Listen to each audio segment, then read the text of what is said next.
नमस्कार. शेतकऱ्यांसाठी अत्यंत महत्त्वाच्या असलेल्या कर्जमाफी योजनेला काल राज्य मंत्रिमंडळाने मंजुरी दिली आहे.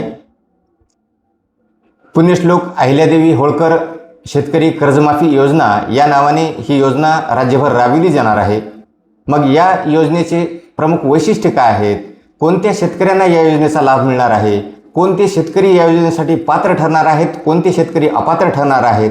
त्या संदर्भाने महत्त्वाची चर्चा आपण या व्हिडिओमध्ये करणार आहोत. तर या योजनेअंतर्गत 1 एप्रिल 2019 ते 31 मार्च 2025 या कालावधीतील थकबाकीदार शेतकऱ्यांना 2 लाखापर्यंतचे कर्जमाफी मिळणार आहे. त्याचबरोबर कर्जाची नियमितपणे परतफेड करणाऱ्या शेतकऱ्यांना 50,000 रुपयापर्यंतचा प्रोत्साहनपर लाभ मिळणार आहे.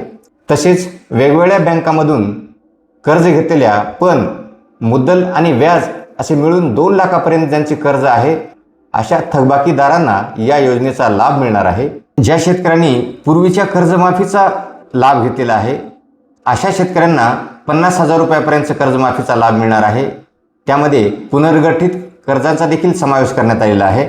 2 लाखापेक्षा जास्त कर्ज थकीत आहे अशा शेतकऱ्यांनी 2 लाखाच्या वरची रक्कम ही अगोदर भरायची आहे आणि नंतरच मग या 2 लाख कर्जमाफीचा त्या शेतकऱ्याला फायदा होईल.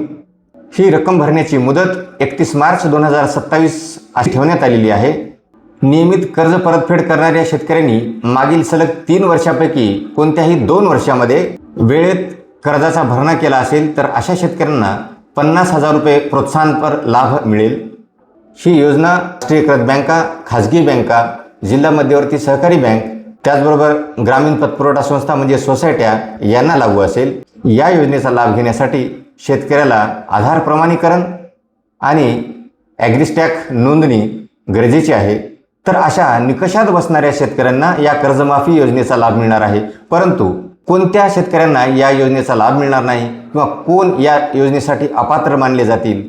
तर राजकारणी जसे की आजी माजी मंत्री असतील, खासदार, आमदार, जिल्हा परिषद सदस्य, पंचायत समिती सदस्य, नगरसेवक यांना या योजनेतून वगळण्यात आलेलं आहे.